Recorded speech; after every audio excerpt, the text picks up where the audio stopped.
Vande Mataram children, I, Mr. Basavaraj Nippani, welcome you all to Sir Kalam Tutorial YouTube education channel.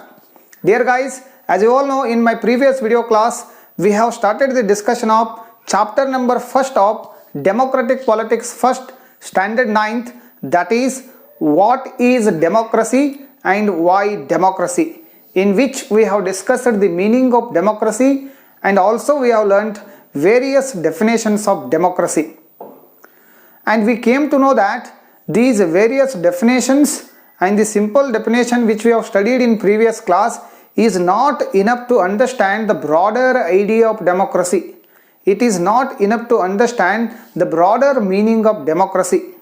So when we need to understand the broader meaning and the broader idea of democracy, we need to study the different characters of democracy. We need to study the different features of democracy. So guys, in today's class, let us begin new topic of this lesson, that is, what are the important features of democracy? Features of democracy. As you all know, in previous class we have started the discussion of democracy with a simple definition. Let me remember once again. Democracy is a form of government in which rulers are elected by the people. Democracy is the form of government in which rulers are elected by the people. This simple definition raises many questions in our mind about democracy, such as who are the rulers in this definition? Who are the rulers in this definition? Which officials must be elected for any government to be called democracy? Which officials must be elected for any government to be called democracy? Which decisions may be taken by non-elected officials in democracy? Which decisions may be taken by non-elected officials in democracy? And what kind of election constitutes democratic elections? What kind of elections constitute democratic elections? And what are the important conditions must be fulfilled for an election to be called democratic? What are the important conditions must be fulfilled for an election to be called democratic?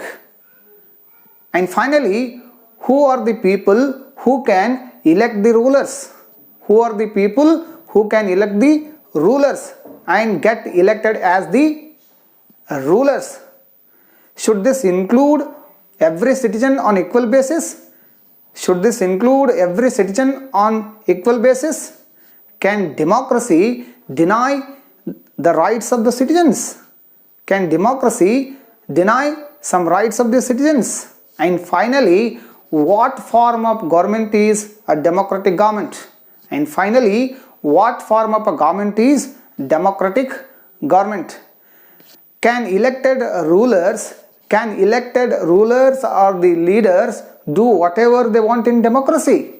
Can elected rulers or the leaders do whatever they want in democracy? Or must democracy function with some limits? Or democracy must function with some limits? Or is there any necessary for democracy to respect the rights of the citizens? Is there any necessary for democracy to respect the rights of the citizens? These are the important questions. These are some 12 important questions which can be raised when we understand the simple definition of democracy. So to get answers for all such questions, to get answers for all these various types of questions, we need to study important features of democracy. Now let us consider all these examples and take up an example and try to understand what are the important features of democracy. There comes the first one, that is major decisions by elected leaders. This is the first and foremost important feature of democracy, that is major decisions by elected leaders. Here let us discuss a story of Pakistan through which we can understand what is the importance of decision making and how decisions are taken in democratic government and how decisions are taken in non-democratic government, and how major decision becomes the first and foremost feature of democracy. Let us consider the story of Pakistan. General Parvez Musharraf held a military coup in the year 1999 in Pakistan. General Parvez Musharraf held a military coup in the year 1999 in Pakistan. First, let us try to understand what is the meaning of military coup. Military coup means military administration or military rule, where the paramilitary force or where the army force comes and overthrow all the various types of governments and establish the rule of military or establish the government of military. That is what we call as military coup. This military coup was held by General Parvez Musharraf in Pakistan in the year 1999. In the year 1999, and he declared himself as the chief executive of the country. Immediately after the military coup, General Parvez Musharraf declared himself as the chief executive of the country, and later he changed his designation to the president. Later onwards, he changed his designation as the president of the country. And in the year 2002, he held a referendum that granted him 5 years extension. In the year 1999, he held a military coup and he overthrew democratically elected government, and he declared himself as the chief executive of the country, and immediately after that he changed his designation later onwards and he became the president of Pakistan. Then immediately after this incident, in the year 2002, he held a referendum. A referendum means what? A direct popular vote on a proposed law. A referendum means what? A direct popular vote on a proposed law or constitutional amendment. So this referendum was held in Pakistan by General Parvez Musharraf in the year 2002, and he held elections for provincial assemblies as well as national assemblies. Through this referendum, he declared himself as the president of Pakistan, and his rule continued almost 5 years.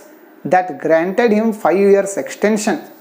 But there were people who were media people, human rights organizations and democratic activists, and there were many other people who were against the military coup, who were against the government of General Parvez Musharraf, said that, and they opposed his referendum, and they said that this referendum was based on malpractice and fraud. Means this referendum was held by General Parvez Musharraf without anybody's consult, without anybody's permission, without anybody's suggestion.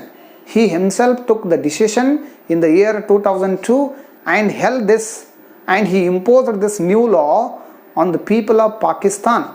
So all the people of Pakistan, media people, human rights organizations and other political parties and all the democratic activists, they raised the questions, they claimed and they demanded and they said that this referendum was based on malpractice. Malpractice means unfair practices, means disposing current governments and overthrowing current governments and establishing new governments without anybody's permission, having own rule, behaving like a dictator. And fraud means he cheated many people, he used his military power, he scared many people, he did lot of unfair practices, and he held a referendum in the year 2002. And when people opposed his referendum, when people were not ready to support his government in 2002, he issued one more law in the year 2002, August. In the month of August, year 2002, he issued the legal framework order.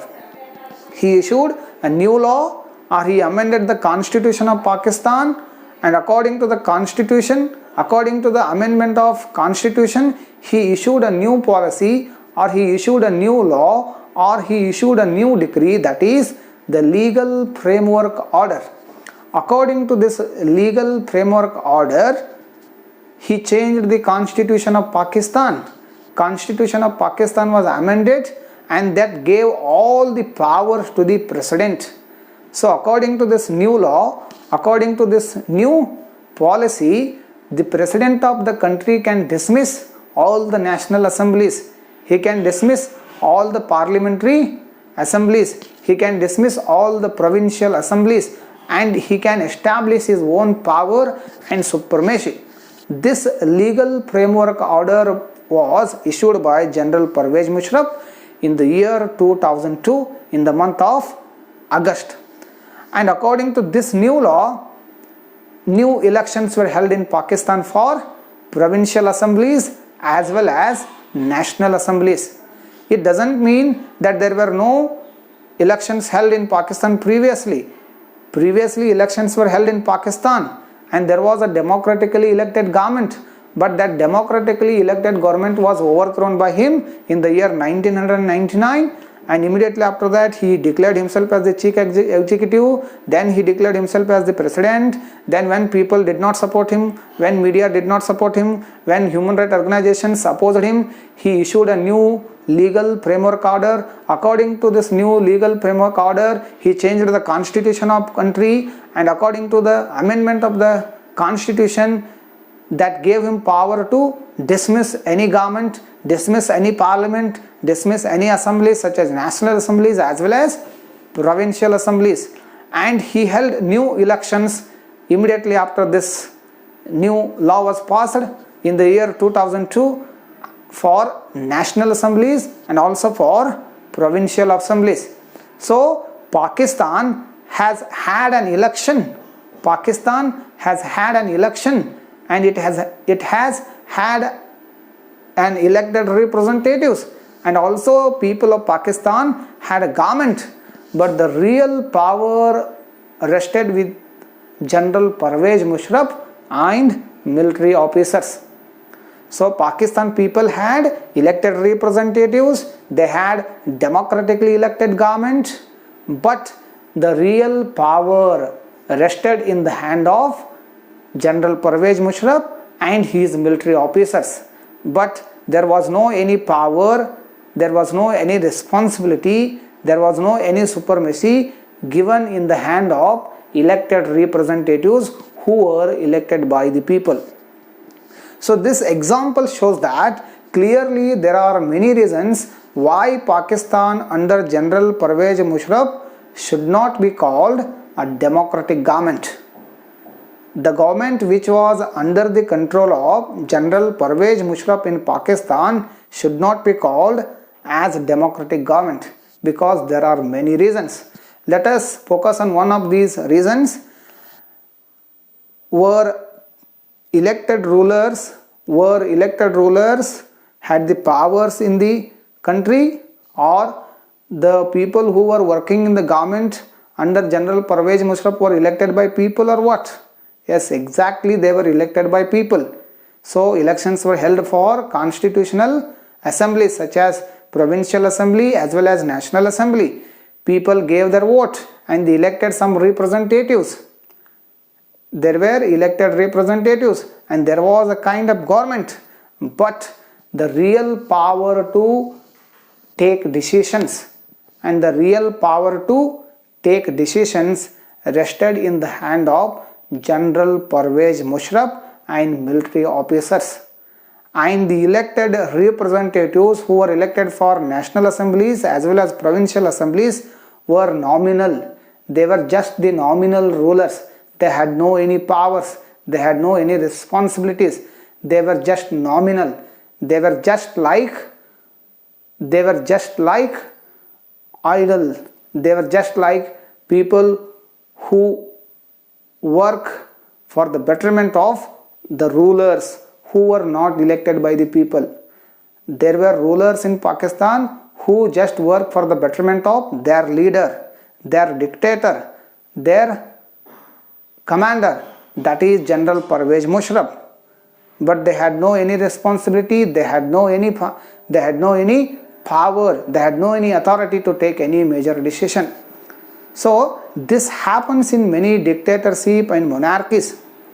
This happens in many dictatorship, in monarchies, in countries which there is in countries where there is a monarchy, in countries where there is a dictatorship rule.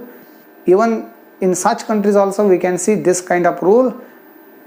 They basically used to have a elected parliament, they basically used to have a elected government, but the real power will be always in the hand of people who are not elected by the people. Instead, people who are not elected by the people enjoy the power of the government, but people who are elected by the people means the rulers who are elected by the people will be not having any powers. So some external powers will be in the hand of non-elected people. As we have seen in the example of Pakistan now, there were elected representatives for provincial assemblies as well as for national assemblies, but they had no any power. The real power was in the hand of General Pervez Musharraf and some of the military officers. And I forgot to tell you one more thing. The civilian cabinet of Pakistan was totally supervised by the National Security Council of Pakistan, which was dominated by military of Pakistan.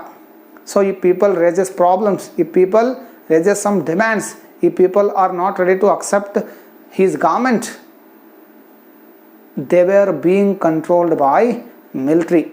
And there was a system to control the people, there was a system to control media, there was a system to control human rights organizations and all the struggles, movements and strikes. There was a system called National Security Council, which was dominated by Pakistan Army. So this is the story of Pakistan. This gives us the first feature of democracy. This gives us the idea of first feature of democracy, that is, in a democracy, major decision making power must rest with those who are elected by the people. This is the first and foremost feature of democracy, that is, in a democracy, the major decision making or the major decision taking power must rest with rulers, those who are elected by the people, not with those who are not elected by the people. Are you understanding this? The power to take major decisions must rest in the hand of rulers, those who are elected by the people, not non-elected people like General Pervez Musharraf and military rulers. The power to take major decision must rest in the hand of people who are elected by the people, or the rulers who are elected by the people. This is all about the first feature of democracy. In my next video, we shall discuss about one more important feature of democracy, that is free and fair elections. Free and fair elections. Till then, take care. Bye bye. Thank you.